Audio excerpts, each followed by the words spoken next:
Welcome to Mission 150, the podcast that tells stories from 150 years of Seventh-day Adventist mission to the world. To find out more about the mission of the Adventist Church, you can go to adventistmission.org. That's adventistmission.org. We're so glad that you've joined us on Mission 150. I'm David Trim. And I'm Sam Nevis. We have a gift and a tremendous treat for you today because Amy Whitsett is with us. She is the Associate Director in the Institute of World Mission. So the Institute of World Mission trains missionaries to go all over the world. That's right. And what exactly do you do in terms of organizing? Do you have a particular area that you help with, or is it just the overall thing? I do. I'm involved in the overall thing, but my specific area is all of our online resources. So managing our website, we also have online courses for missionaries and for student missionaries that we manage, and just keeping those up and running and producing more content. I'm also involved in leading research, so mission research and any writing that we do for publications. And then, of course, I help to teach in the mission institutes that we hold that are the actual 3-week trainings for missionaries. My family went to Mission Institute and it absolutely transformed our lives. So I love what you do. And we'll talk more about the Institute of World Mission as we draw to an end, but let's find out a bit more about Amy. Mm-hmm. Amy, you served as a cross-country missionary in the Lao Democratic People's Republic, better known to some of our viewers and listeners as Laos, and you also served as a cross-cultural missionary in Thailand.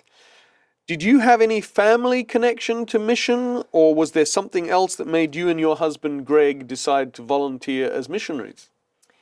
I didn't have any direct connection myself, except that my mother was a short-term missionary for 9 months when she was in college. She was a student missionary? She was a student missionary in Chiapas, Mexico, as a missionary student nurse, and had, all kinds of stories that she can tell. But, growing up, reading all the mission stories, I felt as a young child that God wanted me to be a medical missionary. So I wanted to be a doctor. Probably from the age of 5 or 6 years old, I knew I was supposed to be a foreign missionary, and ended up going into nursing. Kind of a long story. I wanted to skip high school because I thought high school was just a holding pattern, until you know what you want to do. Well, I knew what I wanted to do, so can I skip high school? And when I discovered I can't, I said, well, that's 4 more years, so I'll just take away 4 years from my, becoming a physician and just become a nurse instead. So I did that. But then in school, in college, I was involved in literature evangelism. And I realized I'm doing mission work in my own country. And I felt that God was calling me to that. That's where I met my husband. We got married. Long story short, we went to seminary, and I was struggling. I'm going to be a pastor's wife, but in my mind, the typical pastor's wife played the piano, printed the bulletin, organized potluck, and I thought, that's great and that's fine, but I want to be involved in ministry too. And so we were actively praying, what was my role going to be? How are we going to be a team in ministry? And that's when we felt the call together to foreign missions. And you went to Asia. We did. You went to Laos with a supporting ministry of the Adventist Church. Yeah. That's very far away. It is. It's 12 or 13 hours away, depending on the time of year from home. David and I often talk about missionaries that were sent in the 1800s and early 1900s. The time to get there was measured in months back then. Yeah. So now with an airplane, 13 hours, I imagine what it would have been to go around at that time. But as we know that, then you've got all the time in airports and changing planes, and it can easily spread out to being 24 hours if easily. Yeah. Or more, yeah. But the time zone difference, Yes. 11, 12 hours of time zone, and so you call in the morning, you call in the evening. But, I often thought about those early missionaries too and realized how easy we had it. Because we could get there quickly. If there was an emergency, we could technically fly home, or they could come to us. And we had email. This was before FaceTime, and our internet was extremely cost prohibitive, but we still had it. It wasn't waiting for months for a letter to come and then months for the letter to go back. So Right. in many ways, we were very, very blessed. And you were conscious of that from having read the mission stories that helped inspire you in the first place. Exactly. Yeah. Exactly. And- Some of those missionaries went with a coffin because they expected that they would die in the mission field. That's right. You know. And we try to tell the stories today. We are trying to be the digital equivalent of those mission books that the church used to print and doesn't print so much anymore, because the stories do have a power to inspire, as your life reveals. Amy, you spent 10 years in Vientiane, the capital of the Lao Democratic People's Republic. What was it like the first week, the first month, the first year? We actually launched to Thailand, a city in northern Thailand, where there was another missionary from this organization who was going to help us kind of adjust, because to get into Laos, it's a closed country. You know, we couldn't get a missionary visa. And so we decided with the organization that it would be best to go to Thailand, and then Greg would make a trip into Laos to see if he could get a visa and get a job teaching English. And You knew all this in advance, I guess. we knew it in advance, yeah, thankfully. But while he was in that first month in Thailand, he got very sick and nearly died. He was in ICU for about a week. It ended up being a mix of things, including dengue fever, which causes one of the long-term effects can be depression. And he dealt with some depression for quite a while the first time, and the first probably 6 months that we were there. And so not only did we have the transition of leaving our home and going to a new home, but then we had this added component of the depression from being so sick. And I remember we were talking together and said, how can a student missionary make it for a year?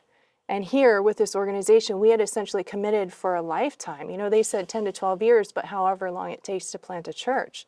And so we're thinking, how can we get out of this honorably? You know, because it was extremely overwhelming. So you questioned your vocation. We did. We questioned it, but at the same time, we knew that God had called us. And ironically, we had prayed before we launched, before we went, and said, you know, what are we going to do if one of our children dies? You know, what would our response be? Never thinking, what would we do if one of us died? And when Greg was very sick, I knew I was still called to mission. And I don't remember saying it, but the missionary we were with told me later, she said, you came to me and said, if something happens to Greg, I will go back to the States and raise my kids, but when they're old enough, we will come back because I'm called. We see this, and we've talked about this so many times.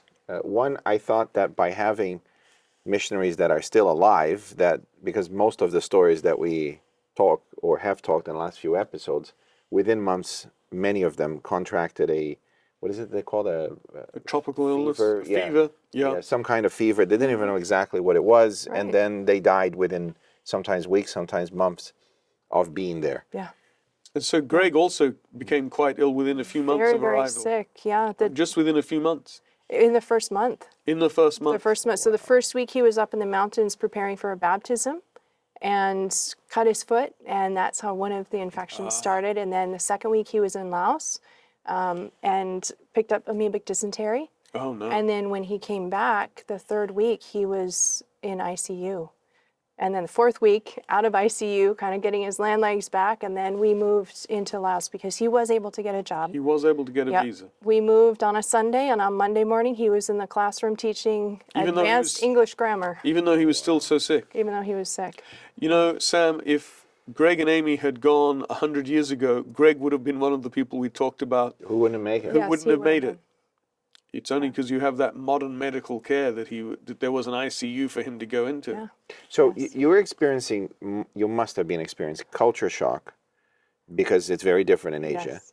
At the same time that Greg is going through illness and a depression as a consequence of the illness. But did you know that at the time? Or did you think it was just a culture shock that was leading to the depression and so on? Or was that all that mix? How was that? Yeah, tension? I didn't know about the depression being a long-term effect of dengue fever.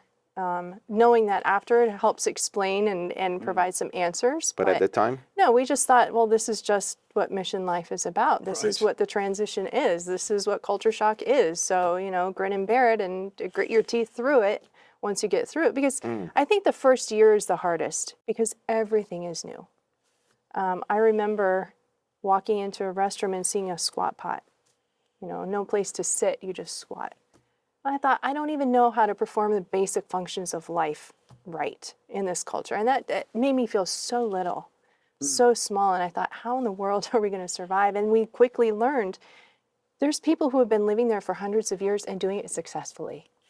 You know, we need to take advantage of the wonderful human resources around us and ask for help. And as a missionary, sometimes that's the hardest thing to do because you're prepared to go and share the gospel to save these people, and yet to humble yourself and say, I need your help. I don't know how to do life here. Can you teach me how to do life? So this is, I see a parallel here because you are there to teach them the great truths of salvation.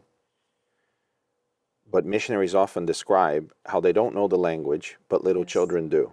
Yeah. How they don't know how to operate in that culture, as you were saying, but little children do. So going back to that childish or childlike experience of not knowing how to navigate the basic things is immediately reverted in my mind to what Jesus says, that you need to be like little children. That's right. That's the experience, the humbling experience of missionaries who have so much that they have dedicated their lives to share, and yet the first phase of that sharing is not sharing anything. It's just listening and watching and learning. And absorbing how they do the things that they do in order to communicate that properly. But ironically, in asking for help, the people who helped us became our disciples. You know, it laid the foundation for relationship and friendship.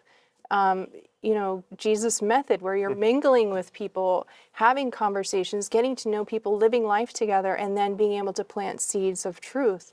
And so were I to be called back into the mission field again, I don't think I'd change anything, to be honest with you. I mean, I wouldn't wish for Greg or anybody to get sick, but apart from the you know, sickness, certainly going with that humble attitude, asking for help and allowing people, being humble enough to accept the help. Brené Brown is a famous researcher on vulnerability and shame. And she says that the result of vulnerability is connection. In fact, she goes as far as saying that there is no human connection without vulnerability.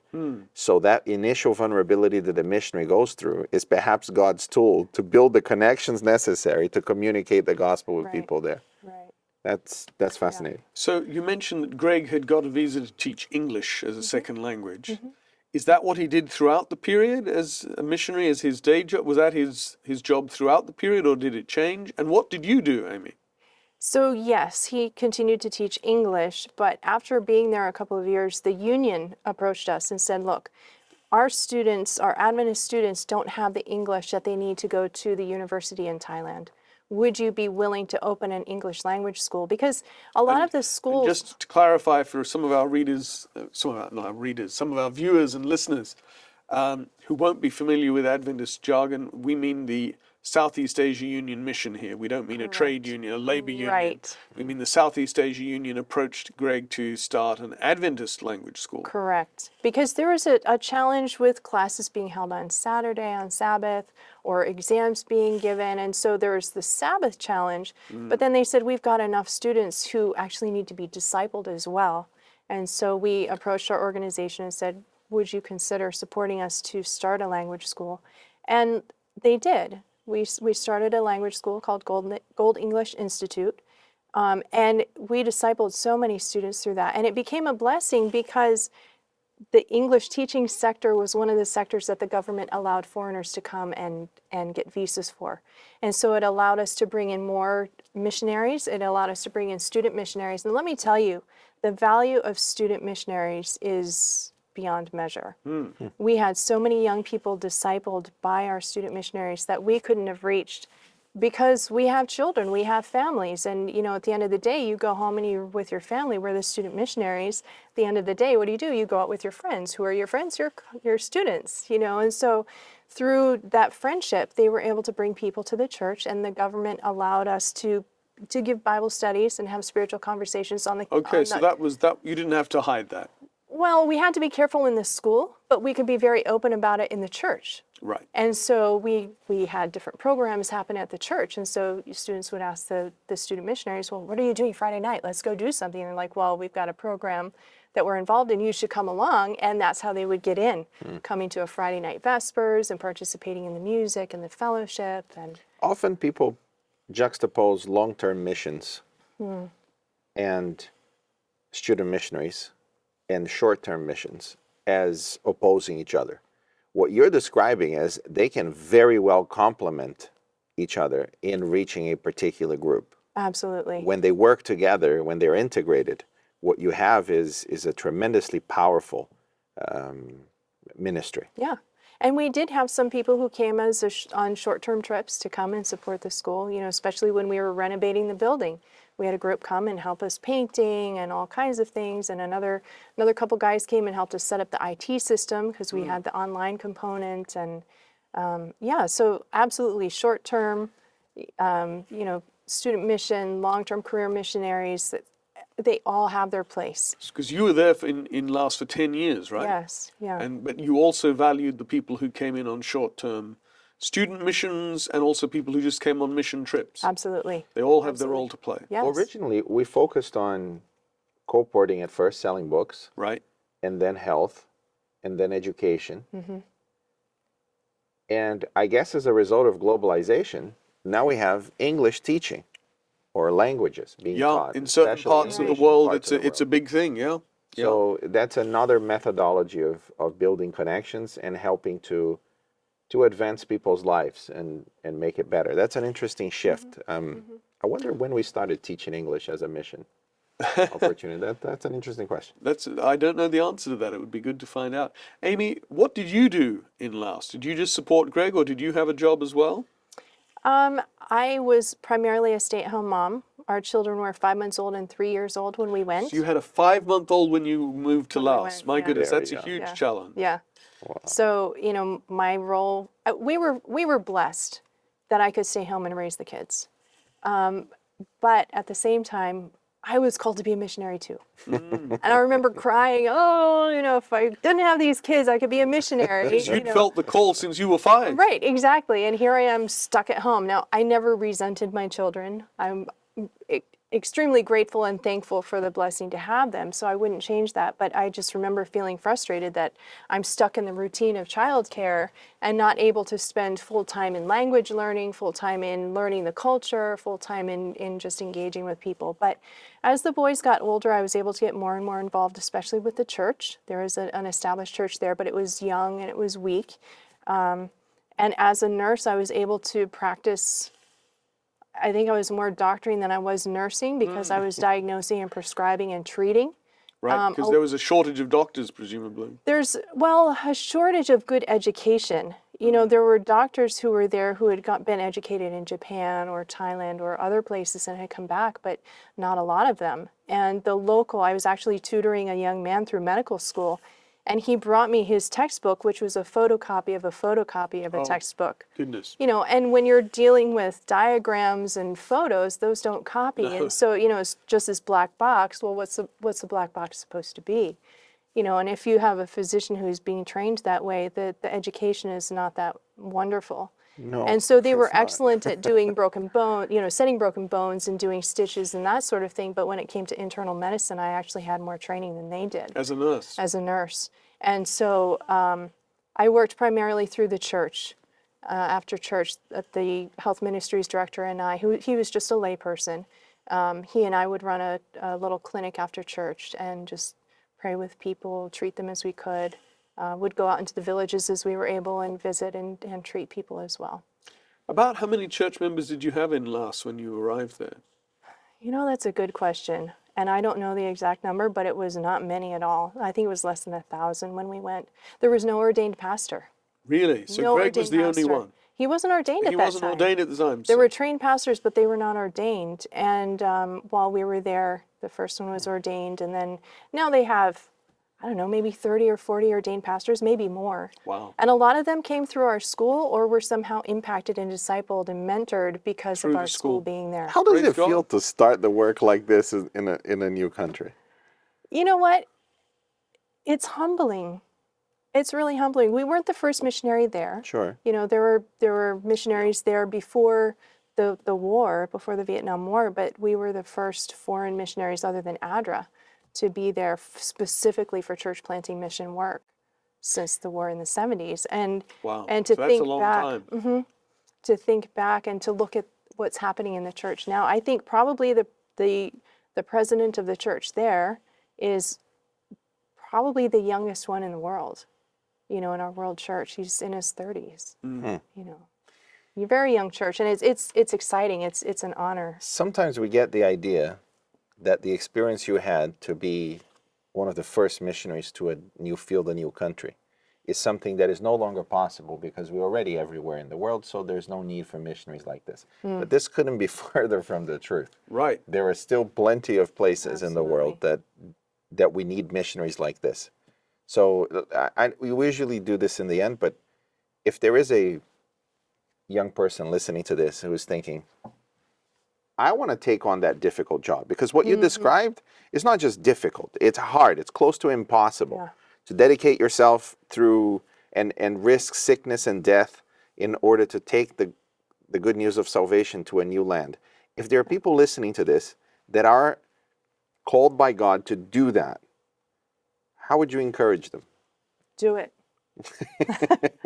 Not everybody feels the call to mission, and this is how what we were told, because when we were in seminary, we were sponsored. And so the church that was sponsoring us expected us to come back. Of course. So we had to talk to them and say, how are we going to manage this, because we feel called? And the president at that time, I remember, looked at us and had tears in his eyes, and he said, if you're feeling called, you need to go. We said, well, you should be encouraging us not to go. You know, you're losing an employee. And he said, my wife and I always wanted to go, but never did. What a great story. And he said, if you're feeling called, you need to go. We will release you to go. And he did. And that's the right response. We'd Absolutely. like to see that from every church administrator. Absolutely. Instead of, no, my territory is the most important in the world. No, God is calling you to go. Go. Well, and Ellen White also has a quote, and I wish I knew exactly where it was, but she talks about the reflex influence of That's right. foreign mission. That if we get involved in foreign mission, that there's a reflex influence on our local churches, and that we will be blessed as a result. Well, that's right. Ellen White says that, and I believe that's true. And we've seen it, we've talked about it. We've talked about many in the history. episodes. We've talked about, yeah. After a decade, which is not trivial, it's a decade in Laos. It sounds big when you call it a decade Right? and not 10 It's- years, it's but a yes. decade. You don't go back to the U.S., you don't No. go back home. No, At this point, no one is certain where home is exactly. correct. It's where the suitcase is, wherever There you it go. happens to be. And you go to Bangkok, you go to Thailand. Yes, What was that like? yeah. You know, Thailand and Laos are very similar culturally. The language is very close. In fact, it may even be closer than Portuguese and Spanish. However, the difference between Vientiane and Bangkok are night and day. You know, Vientiane was very rural. When we went there was one traffic light in the whole city. Most of the roads were not That's the paved. capital. That's the capital city. Yeah. That's not like Bangkok. No, and I remember while we were there, you know, a couple years after we were there, they opened up a new hotel on the bank of the Mekong River. It was 13 stories. Like, this is a huge. We've got a skyscraper, you know. Whereas in Bangkok, you know. There are real skyscrapers. Yes. So and very modern. You know, some of the malls in Bangkok far outshine any mall that you could see here in the States. A lot of wealth, but a lot of very, very poor people as well. So it's a big mix.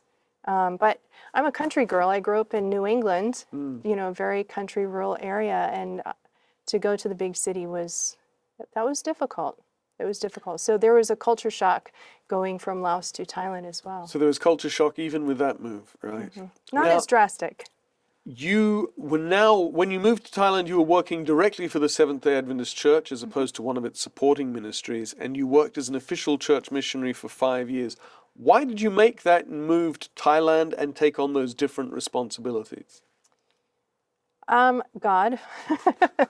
So we were approached by Global Mission, who needed a new director for what was then the Buddhist Study Center. And And is they now the center for East East Asian Asian, religions and correct. traditions. Correct. So they approached Greg and said, would you be willing to submit your CV? And he said, no, I'm happy doing what we're doing. We were transitioning to a supervisory role with the supporting ministry where we would be helping other projects in Southeast Asia, and we were quite happy with that. And so he turned it down. No, we're happy what we're doing. And then a little while later, another email. Would you please submit your CV? We've talked to your employer, and they're happy to, reluctantly allowing you to. And so Greg said, fine, I reluctantly give you my CV, and, but don't pick us. And the response was, well, would you at least pray about it? Well, what missionary would say, no, we're not going to pray about it? Yes, of course we'll pray about it. But you knew what answer you wanted from God. Exactly. And we had made it clear we're not interested. We're not qualified for that position. Didn't feel qualified. The committee chose us. And I'll tell you what, the feeling, that sinking gut feeling when you get the email saying, congratulations, like, no, that's not the news we want, And so we just trusted that this was God's leading, because we had been praying about it, that God would lead. And we moved to Bangkok and directed the center there. We actually lived in Thailand for 6 years before we came back, and moved back for family reasons. Our children were adjusting back. They had been 6 years and 6 months, 5 months, and 3 years old. And now, 15, 16 years later, they're ready to transition back. And our youngest was struggling. He was having a hard time because over there he was American. Everything he did, they considered was American. But when he came back, he realized it actually wasn't American. So he wasn't Thai, he wasn't Lao, he's not American. Who is he? What is he? Yes. Right, and so this is a challenge that faces many missionaries. Yes, it's called third culture kid, where you don't belong to either culture. You're a mix. And we've got this great illustration that we use where, for the adults, it's like mixing blue and yellow beads together. It just becomes a mix of blue and yellow beads, and you can separate it out. But with children, you take blue and yellow Play-Doh or clay, and it becomes green. It's something completely different. That's a great illustration. Yeah. What did you and Greg actually do in Thailand? What did Greg do as director of the study center, and what did you do? Because now your children didn't require homeschooling so much, and so were you able to move finally into the ministry that you'd been hoping for? I was able to move into a ministry, not the one that I dreamt of medical missionary work, but I was able, as a GC employed missionary, Greg's spouse was guaranteed a position of some kind. And so the first year it was homeschooling our kids, but then once we put them in the local church school, then I was freed up and I was able to work alongside him. So the first year I was employed was more of a secretarial role because the children were still living at home. But then when they moved to the States to go to boarding school, then I was able to travel more, and was blessed to be asked to be the associate director of the center. And so we traveled training people, counseling, coaching, mentoring church planters and pastors and churches how to do Buddhist ministry, because Buddhists can be difficult to reach. Yes. Not impossible, but difficult. And if you know how to do it, you can do it. And so what ends up happening is that Buddhists tend to be mixed in with animist peoples. A lot of the hill tribes are animists. And they're easier to reach. And so Why is that? Church, I think it's multiple reasons, but I think with animism, you're focused more on fear and power. And when you can demonstrate that God is more powerful than the spirits, then we're going to follow God.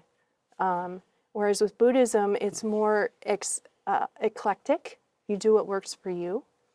And so it's not unusual to go from village to village, and the flavor of Buddhism is a little bit different because it's a hybrid of Buddhism and whatever the local animistic practices are. So it's not uncommon to go to Buddhist majority countries and find that the church majority is not Buddhist background, they're animist background or something else background, a Christian background. And the majority of members in Thailand are not Thai speaking, they're not ethnically Thai, right? They're actually from the hill tribes. Right, correct. What did the center do, the Center for East Asian Religions at that time? So we did a lot of publishing, creating resources, so books and tracts and trainings, primarily trainings on how to apply Christ's method in a Buddhist context. Because often when we think about evangelism and outreach, we're thinking Bible study. But there's a lot that has to happen before a Bible study. Even in Western Christianized countries, you still have to have the friendship component. But for a Buddhist, you need a component in between the friendship and the Bible study, which is where they have to have an encounter with God. Because in Buddhism, there's anybody who dies can be a god, right? And there's multiple heavens. So when we talk about God in heaven, they're like, okay, which God, which heaven? So and gods in their system they're not really interested in humans. They'll get involved, but it's not like they're really they're disinterested. So there's a very fundamental different worldview. Absolutely. Absolutely. I'll never forget Greg telling the story of the believer, the church member, who said to him, Pastor, I love the church so much. I love being an Adventist. I love Jesus. I love being a Christian. I love it so much I want to be a Christian in my next life. That's right. So That's right. That just shows the powerful difference of worldview, that even though she's a church member and loves it, she's still thinking in terms of reincarnation. Those roots are still really deep. Yeah.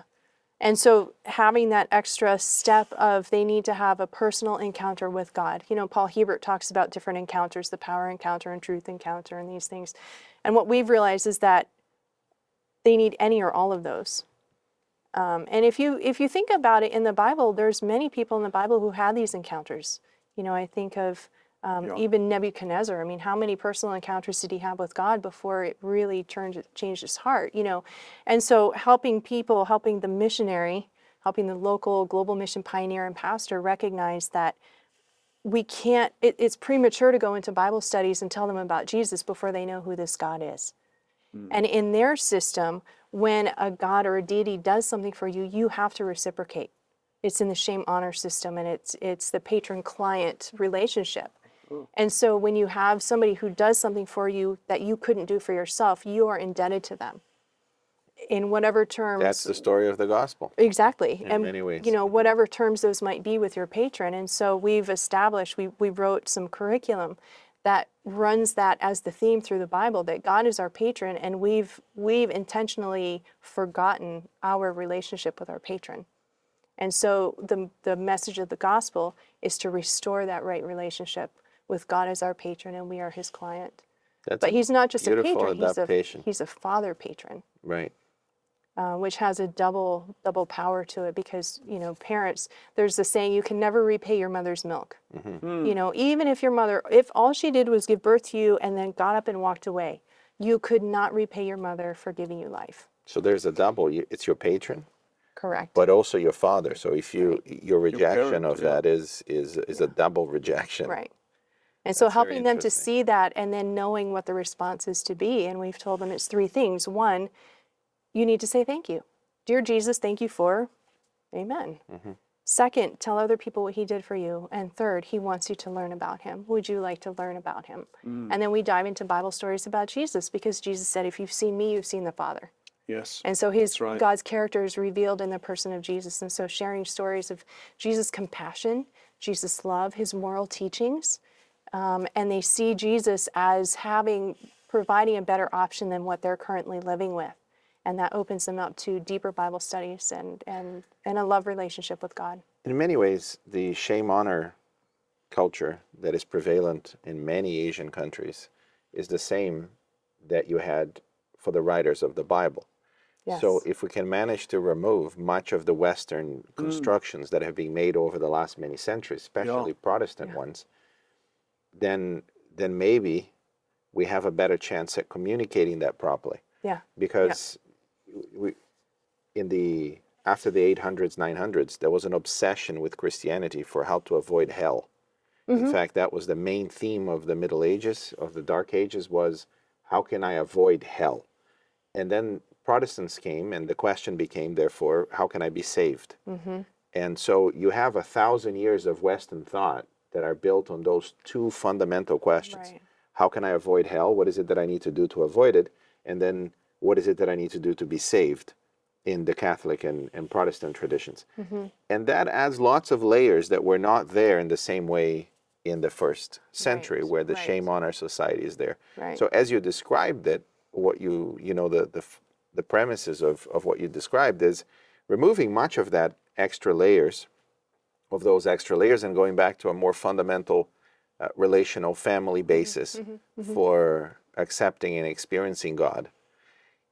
You've moved from doing this to Asian religions. Now you've transitioned to the Institute of World Mission that helps missionaries understand all of this to the whole world. How is that transition?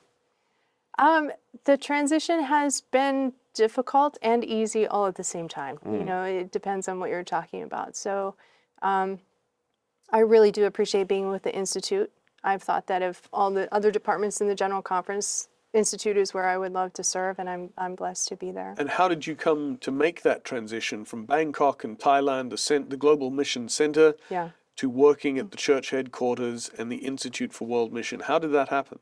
So after 6 years in Thailand with the center, our children were moving back. Our youngest was struggling with his transition, and we realized that our first and foremost call is to our children. That's right. And so we made the decision that we would move back. We knew that the center needed to stay in Asia, and so we wrote a resignation letter to Gary Krause, the director of Adventist Mission, and said, you know, we're really sorry, we love what we're doing, but our children have to come first. And so we are resigning to move back to the States to help our children. And at that time, he said, we'd like you not to leave. Would you be willing to work for the center, but from the States, temporarily, you know, until we find a new director for the center, or until you feel that you can go back? Praise God, we can do what we still love, you know, Glad for still, Gary. right? Gary's been on the show. So, yeah, and Gary and Homer and Rick McEdward was part of, you know, so there was a number of people involved. So we were able to move back with the center, continue the work that we were doing, and then COVID hit. And we were able to finish up some of the resources we were working on because we were no longer traveling around the world, able to connect with people still through Zoom. You mentioned traveling around the world, and that presumably is because Buddhists are not only found in Thailand, there are Buddhists around the world. So you did training not only in Thailand, where you were based, but you also did it in other countries as well. That's right. Mostly the Asian countries, but also Russia. There are some Mongol people who had moved up into Russia many, many years ago, hundreds of years ago, but who are still holding on to their Buddhist ways and traditions, because to be Thai is to be Buddhist. To be Mongolian is to be Buddhist. And so to keep their heritage and be distinct from the Russians around them, they're also holding on to their religion. There's 3 main groups there, and so we were working with the church in Russia to start urban centers of influence and church planting projects to reach. We were working on 2 of the 3 groups and hoping to start on the 3rd, but then transitioned. And the transition happened because they needed a new Global Mission Centers director and asked Greg to take that position. And then I was offered a position at Institute of World Mission at the same time. So our shift happened at the same time. You and Greg went with a supporting missionary. Had you gone through training with IWM at any point? We did, actually. When we went through the training with the supporting ministry, their training was 3 months. It was a whole summer long. And 3 weeks of that training was actually Mission Institute with Institute. So we did it in 2001 before we went to Asia. And then, of course, when we came and worked with the General Conference, then we went through it again in 2012. Right. And how was it for you and Greg? The first time, I didn't get a lot from it because I was pregnant and very sick. Right. Fair enough. But what I did take from that was that it has an impact on the family, and that our children would be impacted, and that we had to be careful how we included them and how we transitioned them and all of that. So that was incredibly helpful for me, just understanding the impact on the family. Going through it the second time was really nice because it allowed us an opportunity to kind of make sense of some of the things that had happened in our mission experience, and just, in a way, it was a way of debriefing and affirming our experiences that we had had. And again, just being reminded of the challenge that mission is. And the other wonderful thing is that we found our people. I didn't realize, I thought that we would go to the mission field for 12 to 15 to 20 years and come back and pastor. Didn't realize how much mission changes who you are and how you think and how you respond to the world and relate to the world. I think that's a very important point, Amy. Yeah.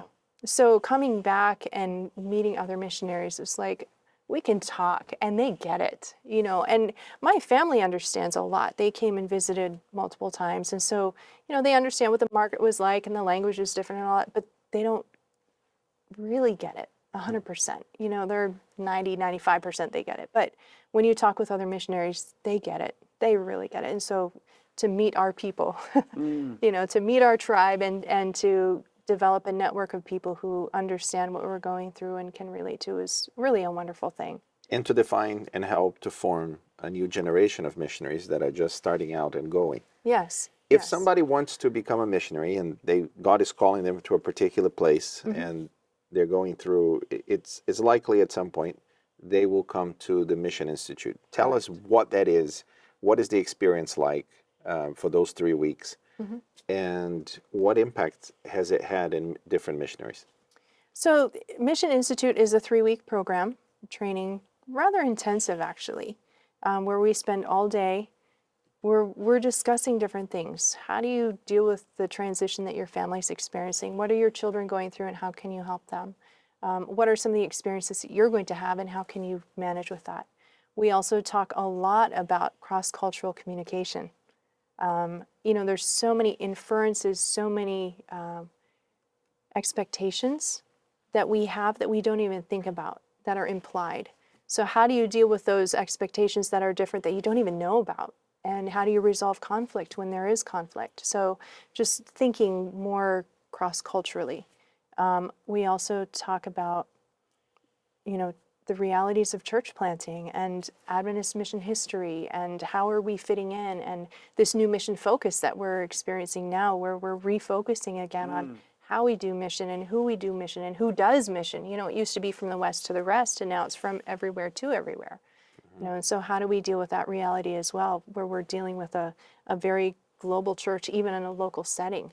You know, how do you deal with immigrants who are coming to the local church? How do you deal with foreigners who are coming for, you know, economic immigrants who are coming and working in the area? And how do you form a multicultural church that's healthy and growing and thriving? I love the Mission Institute for those 3 weeks, and it's not just a period that you spend there. It reshapes you to continue thinking in those terms. Yeah. And as it happened, a couple of weeks ago, I was approached by one of our independent contractors. We have in the communications department about 140 independent contractors that work with us on the various projects we have. And one of them is from Okinawa. And he was telling me, and it was a very interesting conversation. He's been in the team for about 2-3 years. And he said, I'm really thinking of becoming an Adventist, but I don't think that's possible. I'm like, why? Because I don't want to stop being from Okinawa. I said, you know, and what do you mean by that? Well, you know, it's part of who I am, that we talk to the ancestors and we talk into religion. And so I, you know, we went through that process, and I remember the mission and the Mission Institute for those weeks and how to think through how to redefine, not to redefine someone's identity, for them to see that their what their identity is based in the gospel. So the conclusion was really interesting. I said, well, when you talk about the spirit of the ancestors, I don't think you believe that you receive this entity inside of you that will now speak through you. I don't think that's what you believe, because most don't. They know that it's... So I think that right at the beginning of your tradition, we talked about the spirit of the ancestors, much like we say, it's the spirit of the game, or it's the spirit of something. Yeah. And later, that became, that metaphor became a metaphysical implication, that there were such things as spirit of the ancestors. And what you need to do is not reject your tradition, is that you need to go all the way to the beginning. So don't stop halfway through in the metaphysical sense. Go back to the metaphor right at the beginning. So don't ignore the tradition of the Okinawans, but go to where it started. Go even deeper into it. And That was the beginning of the process. But that struggle of, what does it mean that I'll become a Seventh-day Adventist? Does that mean I'm no longer, Yes. deeply rooted to this? Right, exactly. Right? Because the exactly. identity and the religion and the tradition, Yeah. it's all, molded into one. Yeah, here in the West, we like to separate and divide, but there it's not. In Asia, especially, well, that's my experience. Asia, it's to be Thai is to be Buddhist, to be, Yeah. to be Japanese is to be Shinto, and to relate to your ancestors. And part of that's the shame honor culture as well. They're the patrons. But going back to Mission Institute, something that makes us very unique is that we also have a Mission Institute for the children. Yeah. We have a program for the teens that's helping the teens to understand the challenges of moving to a new culture and then maybe being sent back home for school, and how do you navigate all of that? How do you say your goodbyes? And it's interesting with teenagers, some parents are really great at helping their children be part of the decision making, but some young people can become bitter about it. My Yes. parents uprooted me and took me away, and I don't want to have anything to do with it. And that impacts how they see God, because who's calling the parents? God is. God is calling them through the church. And so then they become bitter against God, they become bitter against the church. And so it's really crucial that we help the young people find their mission in the calling as well. But then we have programs for the children as well, elementary school age children, to help them learn about friendships, and that it's okay to be sad that you're missing your best friend at home and you're missing your bike and you're missing your pet. But, there's something new happening, and, it'll be okay. And again, the friendship core. And then we also offer a daycare for the babies and toddlers so that mom can be involved. She can be part of the Mission Institute for the adults and learn as well, because we're called as a family. There may be one person who's specifically called to a specific role, but it's Right. the whole It's the family whole that's family. called That's and that's impacted. And that was true all the way back in 1874 when J.N. Andrews went with his children, Charles and Mary. That's right. So it's still true today. Amy, we could talk, I think, for hours about this. You're doing important work in the Institute of World Mission. We thank you for coming on the show, and we hope that all continues to go well and that God blesses you in your ministry with IWN. Thank you. Thank you, Amy. Thank you. Well, thank you too. You've been watching us and listening to us. Thanks for joining us in this episode of Mission 150. Please keep watching on AdventistReview.tv, on the Seventh-day Adventist Church's YouTube channel, or listening on your favorite podcast platform. And if you've enjoyed this episode, please share it with your friends. If you want to know more about Adventist missionary work and missionaries today, go to AdventistMission.org. That's AdventistMission.org. And if you want to find more mission opportunities today that you can go to, maybe around your home, well, at least where you live, visit vividfaith.com. Vividfaith.com. We'll be back next week with more on the inspiring history of Adventist mission around the world.